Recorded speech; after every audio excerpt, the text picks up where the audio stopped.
নমস্কাৰ, এই মুহূৰ্তত আহি পৰিছে সন্ধিয়াৰ কেইবাটাও গুৰুত্বপূৰ্ণ খবৰ। অসমৰ লগতে আন্তঃৰাষ্ট্ৰীয় কেইবাটাও গুৰুত্বপূৰ্ণ খবৰ যুগুতোৱা হৈছে আৰু নিতৌ এনেধৰণৰ খবৰসমূহ পাই থাকিবলৈ হ'লে চেনেলটো ছাবস্ক্ৰাইব কৰি ভিডিঅ'টোত এটাকৈ লাইক কৰি উৎসাহিত কৰিবলৈ একেবাৰে নাপাহৰিব। দৰ্শকসকল, আজিৰ প্ৰথমটো খবৰে হৈছে এটা ডাঙৰ খবৰ। গুৱাহাটী প্ৰশাসনৰ জৰুৰী বাৰ্তা, প্ৰয়োজন নহ'লে ঘৰৰ পৰা নোলাব। গুৱাহাটীবাসীৰ বাবে হেল্পলাইন নম্বৰ মুকলি কৰা হৈছে। ভয়াৱহ বান ভূমিস্খলনৰ মাজতে গুৱাহাটীবাসীলৈ জৰুৰী নিৰ্দেশনা। মহানগৰবাসীক বিনা কাৰণত ঘৰৰ পৰা বাহিৰলৈ নোলাবলৈ আহ্বান জনোৱা হৈছে। জিলা প্ৰশাসনে মুকলি কৰিলে হেল্পলাইন নম্বৰ। 5টাকৈ হেল্পলাইন নম্বৰ মুকলি কৰিছে প্ৰশাসনে। যিকোনো অসুবিধাৰ সন্মুখীন হ'লেই যোগাযোগ কৰিব পাৰিব জিলা প্ৰশাসনক। 107786 নম্বৰ এটা মুকলি কৰিছে। তাৰ লগতে আৰু এটা নম্বৰ মুকলি কৰিছে 8638112297 নম্বৰত যোগাযোগৰ নিৰ্দেশনা দিয়া হৈছে। বানৰ কবলত পৰিলে নিৰাপদ স্থানলৈ স্থানান্তৰ কৰিব প্ৰশাসনে। বানৰ কবলত পৰিলে নিৰাপদ স্থানলৈ স্থানান্তৰ কৰিব প্ৰশাসনে। দিছপুৰ ৰাজহ চক্ৰ বিষয়াৰ কাৰ্যালয় 8376029984 নম্বৰত আপোনালোকে ফোন কৰিব পাৰিব। 2 নম্বৰৰ খবৰটি হৈছে কাইলৈৰ পৰা আৰু প্ৰবল বৰষুণৰ সতৰ্কবাণী জাৰি কৰিছে বতৰ বিজ্ঞান কেন্দ্ৰই। আগন্তুক 5 দিনৰ বাবে অসমত ৰেড এলাৰ্ট জাৰি কৰা হৈছে। ধাৰাসাৰ বৰষুণৰ আগজাননী বতৰ বিজ্ঞান কেন্দ্ৰৰ 15, 16, 17 আৰু 18 জুনত প্ৰবল বৰষুণৰ আগজাননী দিয়া হৈছে, অৰ্থাৎ দিছে বতৰ বিজ্ঞান কেন্দ্ৰই। গুৱাহাটীবাসী ইয়াৰ ফলত পৰিব পাৰে সমস্যাত। অসমৰ লগতে মেঘালয়ৰ বাবেও এই সতৰ্কবাণী জাৰি কৰা হৈছে। এই বৰষুণৰ ফলত বানপানী আৰু ভূমিস্খলনৰ সম্ভাৱনা। জনসাধাৰণক সজাগ হৈ থাকিবলৈ আহ্বান জনাইছে বতৰ বিজ্ঞান কেন্দ্ৰই। 3 নম্বৰৰ খবৰটি হৈছে এটা গুৰুত্বপূৰ্ণ খবৰ। 1.5 বছৰত 10 লাখ চৰকাৰী চাকৰি।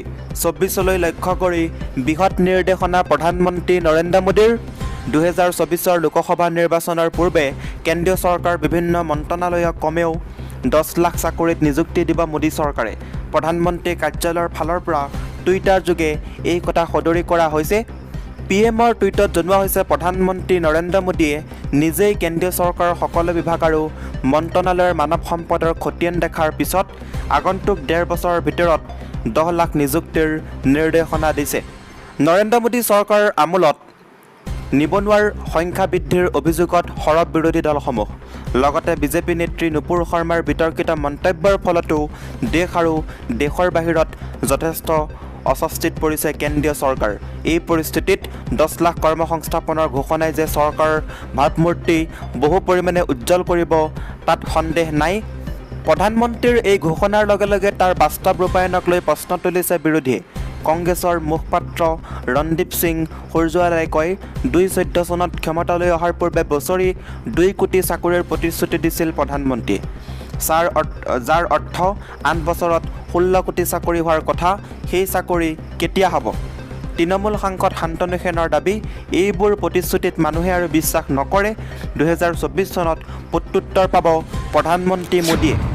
4 নম্বৰৰ খবৰটি হৈছে কালি 10 ঘণ্টীয়া সোধা পোছাৰ পিছত আজি পুনৰ ইডিৰ কাৰ্যালয়ত ৰাহুল গান্ধী, গৌৰৱ গগৈসহ কংগ্ৰেছ নেতাক দিলে বদৰপুৰ থানালৈ।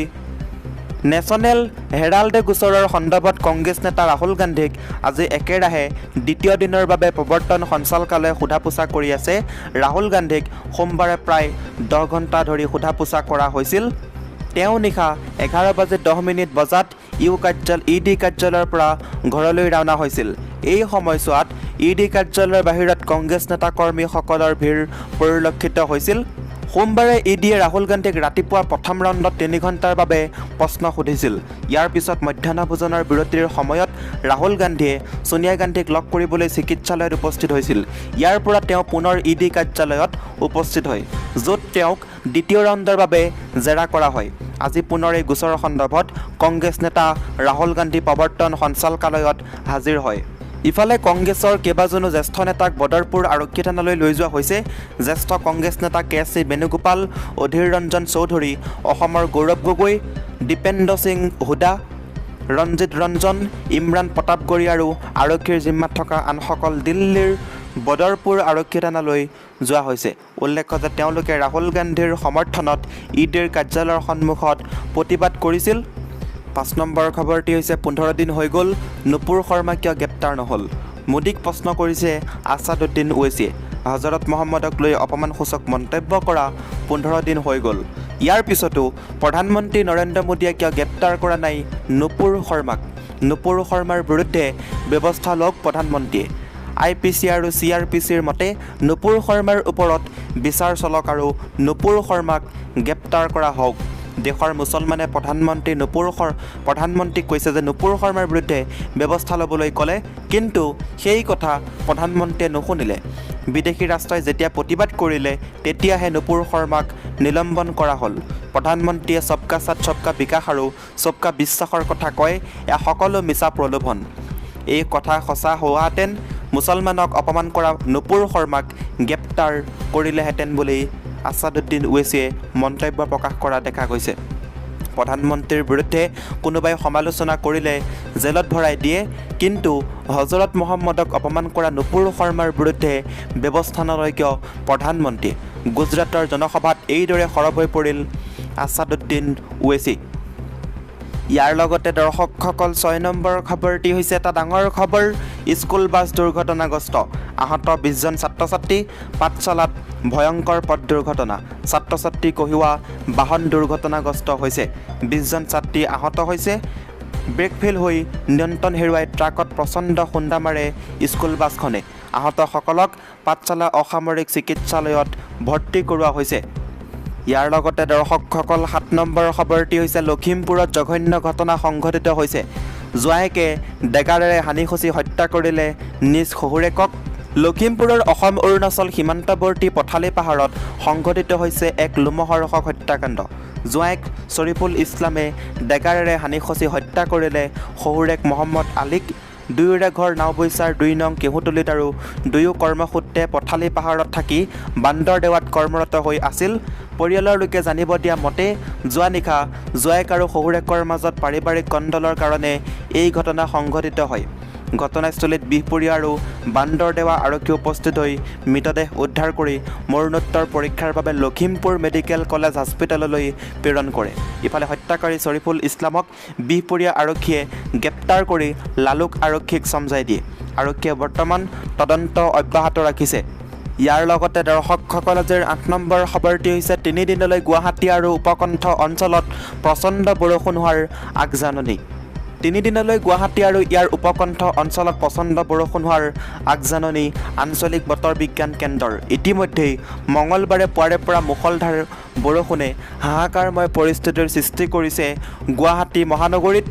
মঙলবাৰৰ পৰা অহা 3 দিনলৈ গুৱাহাটী আৰু ইয়াৰ উপকণ্ঠ অঞ্চলত প্ৰচণ্ড বৰষুণ হোৱাৰ আগজাননী দিছে আঞ্চলিক বতৰ বিজ্ঞান কেন্দ্ৰই। বতৰ বিজ্ঞান কেন্দ্ৰই দিয়া আগজাননী অনুসৰি মঙলবাৰ পুৱাৰ পৰা বুধবাৰলৈ 7-11 চেণ্টিমিটাৰ, বুধবাৰ পুৱাৰ পৰা বৃহস্পতিবাৰলৈ 7-20 চেণ্টিমিটাৰ আৰু বৃহস্পতিবাৰ পুৱাৰ পৰা শুক্ৰবাৰলৈ 7-11 চেণ্টিমিটাৰ বৰষুণ হোৱাৰ সম্ভাৱনা আছে। এই সময়ছোৱাত গুৱাহাটী আৰু উপকণ্ঠ অঞ্চলৰ ঠায়ে ঠায়ে কৃত্ৰিম বান হোৱাৰ আশংকা কৰা হৈছে। পথ আৰু উপপথবোৰ জলমগ্ন হৈ থকাৰ বাবে যাতায়াত ব্যৱস্থা ব্যাহত হৈ পৰিব।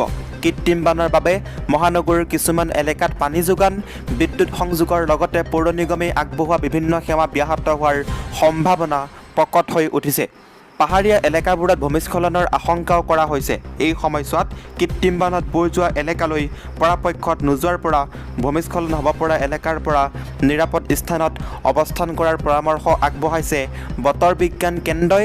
আঞ্চলিক বতৰ বিজ্ঞান কেন্দ্ৰই গুৱাহাটী মহানগৰ এলেকা, চন্দ্ৰপুৰ, কলাক্ষেত্ৰ, সৰুসজাই আৰু গুৱাহাটীৰ কাষৰীয়া এলেকাৰ বাবে এই আগজাননী দিছে। ইয়াৰ লগতে দৰ্শকসকল 9 নম্বৰ শেহতীয়া খবৰটি হৈছে কেন্দ্ৰীয় চৰকাৰৰ অধীনত 10 লাখ চাকৰিৰ সুযোগ। জানি লওক কোন বিভাগত কিমান খালী পদ। এই পৰ্যন্ত যি তথ্য আহিছে তাৰ ভিতৰত আটাইতকৈ বেছি খালী পদ আছে ৰেল, প্ৰতিৰক্ষা, ডাক আৰু ৰাজহ বিভাগত। আগন্তুক 1.5 বছৰত কেন্দ্ৰীয় চৰকাৰৰ বিভিন্ন বিভাগত 10 লাখ নিযুক্তিৰ নিৰ্দেশনা দিছে প্ৰধানমন্ত্ৰী নৰেন্দ্ৰ মোদীয়ে। প্ৰধানমন্ত্ৰী কাৰ্যালয়ৰ ফালৰ পৰা টুইটযোগে এই তথ্য জনোৱা হৈছে। কেন্দ্ৰীয় চৰকাৰ কোন বিভাগত কিমান খালী পদ আছে এই মুহূৰ্তত দৰ্শকসকলক জনাবলৈ বিচাৰিছোঁ। এই বছৰ আৰম্ভণিতে কেন্দ্ৰৰ ফালৰ পৰা সংসদত জনোৱা হৈছিল 2020 চনৰ 1 মাৰ্চৰ হিচাপ অনুযায়ী কেন্দ্ৰীয় চৰকাৰ বিভিন্ন বিভাগত 8,62,000 খালী পদ আছে। কেন্দ্ৰীয় চৰকাৰৰ মুঠ অনুমোদিত পদৰ সংখ্যা 40 লাখ, য'ত কেন্দ্ৰৰ হাতত কৰ্মচাৰীৰ সংখ্যা আছিল 32 লাখ। ৰাজহ বিভাগত প্ৰায় 74,000 খালী পদ আছে বুলি খবৰ। এই বিভাগৰ অনুমোদিত কৰ্মীৰ সংখ্যা হৈছে 1.68 লাখ। এই পৰ্যন্ত যি তথ্য আহিছে তাৰ ভিতৰত আটাইতকৈ বেছি খালী পদ আছে ৰেল, প্ৰতিৰক্ষা, ডাক আৰু ৰাজহ বিভাগত। ৰেলৰ 15 লাখ অনুমোদিত পদৰ ভিতৰত প্ৰায় 2,30,000 খালী পদ আছে। দৰ্শকসকল, আজিৰ এই ভিডিঅ'টোৰ মাধ্যমেৰে আপোনালোকক বহুকেইটা গুৰুত্বপূৰ্ণ খবৰ দিব চেষ্টা কৰিলোঁ। যদি খবৰকেইটা শুনি ভাল লাগিছে লাইক কৰিব, শ্বেয়াৰ কৰিব, চেনেলটো ছাবস্ক্ৰাইব কৰিবলৈ নাপাহৰিব। এনেকুৱা ধৰণৰ গুৰুত্বপূৰ্ণ খবৰ নিতৌ পাই থাকিব।